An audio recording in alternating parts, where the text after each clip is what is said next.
이제 여러분들에게 현실적인 이야기와 팁을 소개해드려야 할 것 같습니다. 지금부터 제가 여러분들에게 해드리는 이야기는 정말 돈 주고도 못 듣는 이야기입니다. 돈이 없어서 외국에서 사는 것을 생각조차 안 하시는 분들 많으시죠? 속으로만 탈주선, 헬주선 외치시면서 정작 계획도 못 세우시는 분들 많으시죠? 여러분, 돈이 많아야 외국에서 살 수 있는 것이 절대 아닙니다. 저는 4년 10개월 동안 자본금 하나 없이도 독일에서 머물렀습니다. 이제 어떻게 그 방법이 가능했는지 지금부터 설명드릴까 합니다. 이 방법은 그냥 유럽에 살면서 1년에 한두 번 정도 주변 국가를 여행하면서 소소한 행복을 추구하는 사람들에게 추천하는 방법이지, 외국 가서 매일 외식하고 호화롭게 생활하는 생각을 가지고 있는 사람들은 조용히 뒤로 가기를 눌러주시기 바랍니다. 여러분, 외국에서 살기 위해서는 무엇이 필요할까요? 일단 한국이든 외국이든 사람이 생활하기 위해서는 돈이 있어야 하고, 돈을 벌려면 직장에서 일을 해야 합니다. 문제는 각국 자국민이나 영주권자는 해당 국가에서 취업이 가능하지만, 무비자로 입국한 외국인은 취업비자가 없을 시 외국에서 취업하는 게 어려워요. 합법적으로 가장 쉽게 취업비자를 얻는 방법은 바로 제가 취득했던 워킹홀리데이 비자가 있습니다. 워킹홀리데이 비자란 한국의 젊은이들이 1년 동안 외국의 문화와 일상생활을 체험할 수 있도록 하는 비자로서 유일하게 그 나라에 입국하자마자 바로 취업을 할 수 있는 비자입니다. 현재 한국과 워킹홀리데이 협약이 맺어진 나라는 독일, 대만, 스페인, 일본, 호주 등 수십 개의 나라입니다. 이 수십 개의 나라 중에서 자신이 가고 싶은 국가를 선택해서 가는 게 중요한데, 아무래도 한인들이 많이 사는 곳으로 가는 것이 빨리 취직할 수 있을 것입니다. 영어권이 아닌 나라더라도 크게 신경 쓸 필요가 없는데, 이 부분에 대해서는 제가 잠시 후 말씀드리도록 하겠습니다. 워킹홀리데이 비자의 지원 자격이 크게 어렵지 않기 때문에 아래 세 가지 조건만 만족하시면 어렵지 않게 취득하실 수 있을 것입니다. 각 국가마다 조금씩 다르긴 하지만 대표적으로 아래 세 가지만 충족되면 워킹홀리데이 비자를 취득할 수 있으니 자신이 이 세 가지에 충족되는지 한번 확인해 보시기 바랍니다. 첫 번째, 워킹홀리데이 비자를 얻을 수 있는 가장 기본 조건은 한국 나이로 나이 32살 생일이 지나지 않을 것입니다. 저 역시도 31살에 이 비자를 취득했습니다. 두 번째, 1년간의 상해 보험을 가입할 것입니다. 아래 구비 서류 내용을 보시면 보험계약서, 해외에서 책임 질병, 사고보험이 각 3만 유로 이상이 보장돼야 한다고 써 있습니다. 이 말은 워킹홀리데이 기간인 1년 동안 다치거나 아파서 외국 병원에 갔을 때 진료비와 치료비를 모두 돌려주는 보험을 가입하라는 뜻입니다. 저 역시 외국에서 허리 통증으로 병원에 갔었는데 치료비를 보험사 이메일로 청구하니 일주일 뒤 바로 저의 계좌로 입금이 되더군요. 외국에서 병들거나 아프면 서러우니까 그 때문이라도 반드시 필요한 보험이고, 여러 보험회사가 있긴 하지만 50만 원 정도만 지불하면 쉽게 가입할 수 있습니다. 세 번째, 자신의 통장에 300만 원 정도의 돈이 있어야 합니다. 다시 여기를 보시면 재정증명서, 최소 2,000유로 이상이 입금된 본인 명의의 잔고 증명이 있어야 한다고 쓰여 있습니다. 이 말은 2,000유로가 들어있는 자기 통장의 증명서를 제출해야 한다는 건데요. 2,000유로라 하면 현재 환율로 270만 원 정도 되는 돈인데, 이 정도 돈은 갖고 있어야 혹시 모를 외국에서의 비상금 정도라고 생각하면 될 것 같습니다. 정말 수중에 270만 원도 없으신 분이라면 가족들에게 돈을 빌려서 자기 통장에 채워 넣은 후 증명서를 발급받으면 되겠습니다. 이렇게 세 가지 조건에 대해서 알아봤는데, 두 번째와 세 번째는 그냥 돈만 충족되면 되는 것이니까 첫 번째의 나이가 가장 중요하다고 할 수 있겠네요. 만약 자기 나이가 32살이 넘어서 워킹홀리데이 비자를 발급받기 어려우신 분들은 직접 취업할 곳을 먼저 찾아서 취업비자를 바로 발급받는 수밖에 없습니다. 각 나라별 자세한 정보는 네이버 워킹홀리데이 인포센터라고 치시면 사이트가 하나 나오는데, 한번 들어가 볼까요? 네이버에 워킹홀리데이 인포센터라고 쓰면은 이렇게 사이트가 한 개 나옵니다. 클릭해서 한번 들어가 볼게요. 여기 보시면 쭉 국가 정보가 나와 있죠? 국가 및 지역별 정보도 있고요. 한번 독일을 들어가 볼게요. 월 비자를 이렇게 들어가 보시면은 아까 제가 말했던 게 다 있죠? 만 18세 이상 30세 이하인 자, 구비서류, 재정증명서 최소 2,000유로, 그리고 보험계약서, 책임질병 사고보험 다 있고요. 여기 보시면 초기 정착, 취업 정보 이런 거 한번 읽어보시면 좋아요.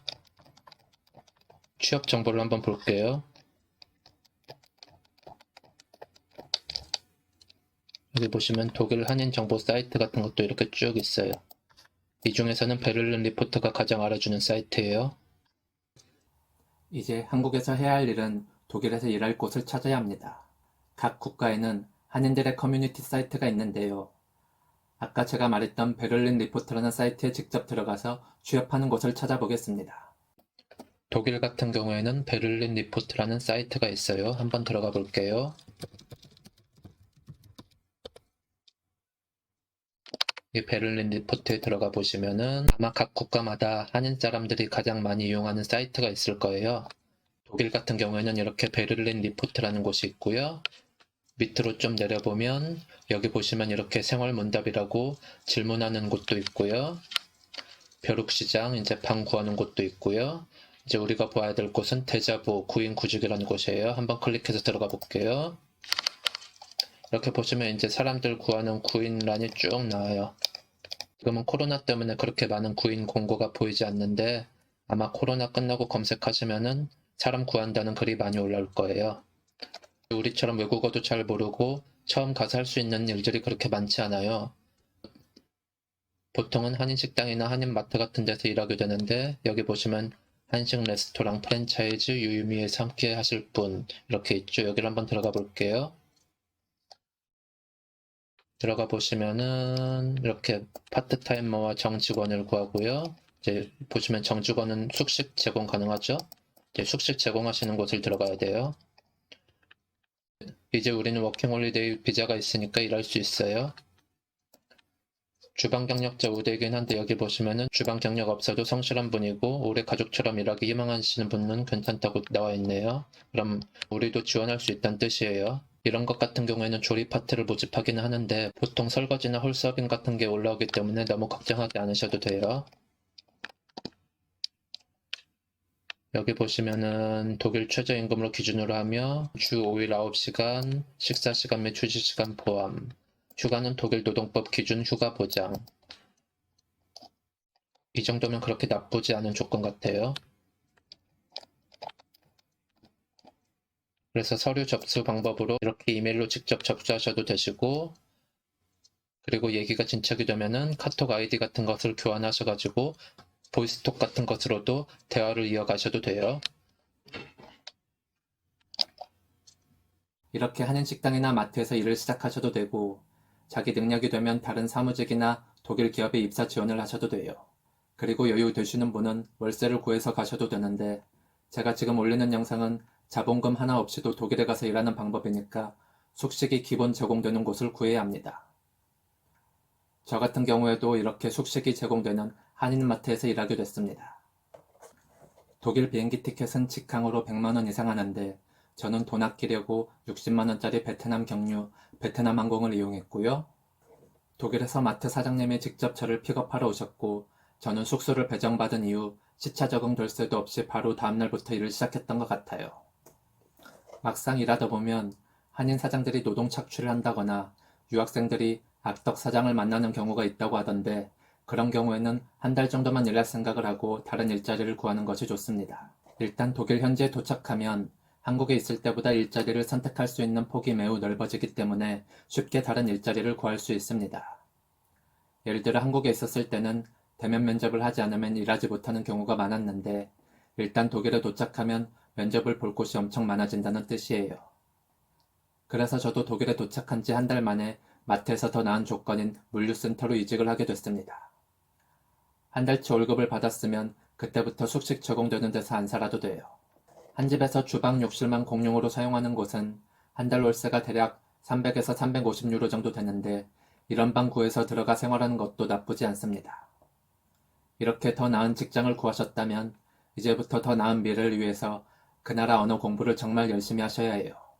제가 위에서 영어권 나라가 아니더라도 크게 신경 안 써도 된다고 말한 이유가 6개월 정도만 공부하면 그 나라 기본적인 의사소통은 다 하게 됩니다. 기본적인 의사소통이란 그 나라 대학교에 입학할 수준의 언어 능력까지 된다는 뜻입니다. 저 같은 경우에도 독일에 입국할 당시에는 독일어 알파벳조차 잘 몰랐습니다. 그런데 어떻게 외국어 습득이 6개월 만에 가능하냐고요? 제가 이 부분에 대해서 설명드리려고 했는데 그렇게 하면 영상이 너무 길어질 것 같아서 다음 영상에서 말씀드리는 것으로 바꾸도록 하겠습니다. 오늘은 무자본으로 외국에서 어떻게 살아가야 하는지의 틀에 대해서만 짚고 넘어가자고요. 이렇게 어느 정도 그 나라 언어가 되면 취업의 폭은 더 넓어진다는 뜻이고요. 저 같은 경우는 독일의 스타벅스에서 일하게 됐습니다. 원래는 맥도날드에서 일하려고 했는데 기름 냄새 나는 곳 말고 외국인들과 소통할 기회가 많은 스타벅스가 더 낫겠더라고요. 그리고 한 가지 팁을 더 드리자면 굳이 언어가 안 돼도 이런 곳은 취업이 가능합니다. 제가 독일에 있을 당시 맥도날드 본사에 전화해봤는데 자국 언어가 전혀 안 돼도 취업이 충분히 가능하다는 답변을 들었습니다. 그곳은 아마 뒤에서 햄버거만 만들면 되니까 그러는 것 같더라고요. 제가 일했던 스타벅스 같은 경우에는 제가 독일에 입국한 지 4개월도 안 돼서 입사하게 됐습니다. 저는 운 좋게도 그곳에서 일하고 있던 한국 사람 소개를 받아서 입사하기는 했지만 그때 당시 저는 언어 공부를 안 해서 독일어가 전혀 안 되는 상태였어요. 저뿐만 아니라 어떤 호주인도 독일어를 전혀 못하고 모국어인 영어만 할 줄 알았는데 스타벅스에서 일을 시작하더라고요. 그만큼 독일의 인력난이 심해서 스타벅스나 맥도날드 같은 곳에 관리자가 아닌 직급은 대부분 능력 안 되는 외국인들이 일하고 자국민의 경우 대학생들만 잠깐 알바로 거쳐가더군요. 저는 이렇게 스타벅스와 1년 계약을 맺고 저희 워킹홀리데이 비자가 끝나갈 때쯤 취업 비자를 신청했습니다. 이후에 제가 스타벅스에서 사고 안 치고 열심히 일하니까 계약 기간이 없는 정규직으로 채용이 됐고요. 정규직 이후 다시 취업 비자를 신청하니 취업 비자는 최대 3년간만 발급이 가능하다고 하여 3년짜리 비자를 받게 됐습니다. 이렇게 다시 3년짜리 비자가 끝날 때쯤 다시 비자를 연장했고요. 이때 연장한 비자는 아무 곳이나 취업이 가능한 비자를 받았습니다. 이 말이 무엇이냐면 전에는 이직을 할 경우 독일 정부 허가 아래 이직을 할 수 있었는데 이 비자는 내가 원하는 아무 곳에서나 일을 할 수 있는 업그레이드된 취업 비자였습니다. 거의 영주권급이죠. 실제로 영주권도 60개월간 일을 하여 세금을 낸 기록이 있으면 발급을 해주는데 저는 딱 54개월만 일을 하고 한국으로 귀국했기 때문에 영주권까지는 발급받지 않았습니다. 시민권과 영주권의 차이는 시민권의 같은 경우 그 나라 국민인 시민이 되는 것이기 때문에 시민권을 취득하면 이중 국적이 허용되지 않는 한국 국민은 한국 국적을 박탈당하게 됩니다.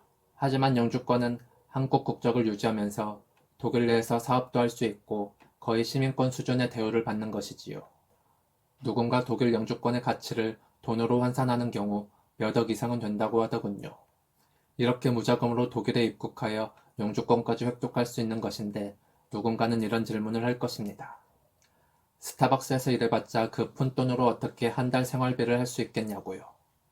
그 부분에 대해서 말로만 설명드리면 여러분들이 믿지 않을 것이라 생각하기 때문에 제가 독일에서 머무는 동안 썼던 가계부를 공개하는 영상을 추후에 따로 올리도록 하겠습니다. 이렇게 저처럼 스타벅스에서만 일해도 되고 아니면 처음 취업했던 마트나 식당, 물류센터가 일하기 좋은 조건이었다면 그곳에서 계속 일해도 상관없고요. 3년간만 잘 버텨서 아무 곳에서나 일할 수 있는 취업 비자만 받아도 한국에서 취업하는 것보다 더 나은 조건의 외국계 기업에서도 일할 수 있는 기회까지 얻으시게 될 것입니다. 저처럼 유럽 각국을 여행하는 것은 기본 옵션이고요. 외국에서의 삶을 기대했던 분들은 이런 식으로 계획을 잘 세우셔서 더 나이 들기 전에 한번 도전해 보시길 바랍니다. 지금은 코로나 기간이기 때문에 몇 달간은 준비 기간으로 계획을 잘 세우시다가 코로나가 끝나면 아마 일자리가 엄청 많아질 텐데 그 시기를 노려보는 것도 좋을 것 같습니다. 오늘 영상을 보시고 잘 이해가 안 가거나 잘 모르는 내용이 있으신 분은 댓글을 달아주시면 제가 성심성의껏 답글을 남겨드리도록 하겠습니다. 지금까지 국제결혼을 준비하는 남자 국결남이었고요. 다음 영상도 많은 시청 부탁드립니다.